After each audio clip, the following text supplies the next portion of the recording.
I'm excited about running for vice president during this challenging time for our field, but I've always felt like our field was a challenging and exciting place to be.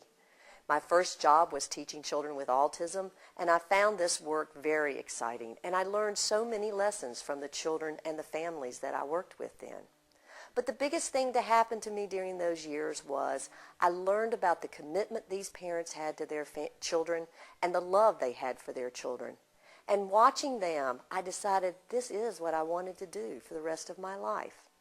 At that point, I went back to graduate school and got a special education degree. And during this graduate experience, I attended my first DEC conference. It was at this conference that I found a community, and I understand the importance of bringing people into this community. After finishing graduate school, I went back to my love, children and young families, and worked at the Family, Infant, and Preschool program. Carl Dunst was director of the program at that time. I had several positions during my stay at the Family, Infant, and Preschool program, and I learned much about home visiting and the importance of home visiting. I learned about the factors that influence families as they go through their lives, often factors that they don't have any control over. And I learned about what it takes, the time and the energy it takes to provide good support to families and young children. The work is hard for practitioners. While I was there, I got a PhD in Child Development and Family Relations from the University of North Carolina at Greensboro. And when Carl left the Family, Infant, and Preschool program, I became the director. This experience also taught me much. I learned how funding influences what happens in day-to-day life of a program and how policies, both state and federal, can impact on the organization.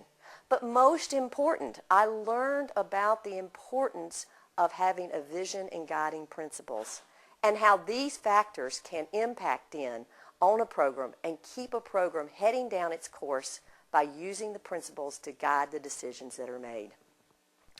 After a number of years, Carl and I decided to form the Orlena Hawks Puckett Institute, a small applied research institute.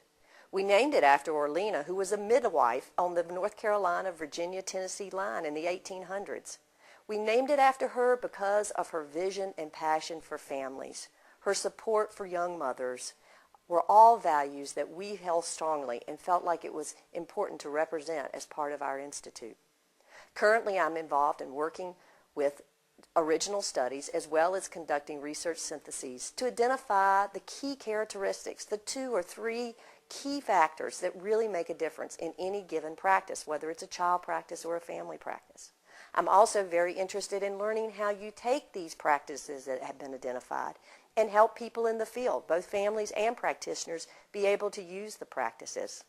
This is going to involve using a lot of interesting and exciting technologies, but we also know it involves working face-to-face, one-on-one with individuals as they begin to change their practice. But it's exciting work.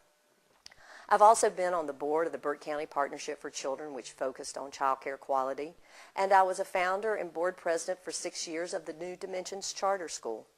These 2 positions helped me understand about how to bring about to bring together diverse perspectives and beliefs. We can't always come to consensus, but we have to acknowledge that there are differences, and we have to learn to respect the differences in the perspectives that people bring. Our field right now is full of differences and different perspectives. It's a challenging time in part because of factors that we don't have any control over. But we do have control over how we respond to these factors. It is our opportunity as individuals and as an organization to become engaged and to help forge forward important outcomes for children, families, and for the practitioners that we serve here at DEC. As a friend of mine says to me frequently, "If it were easy, Carol, someone else would have figured it out."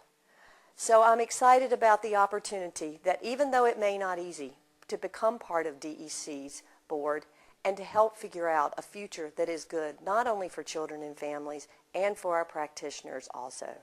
Thank you very much.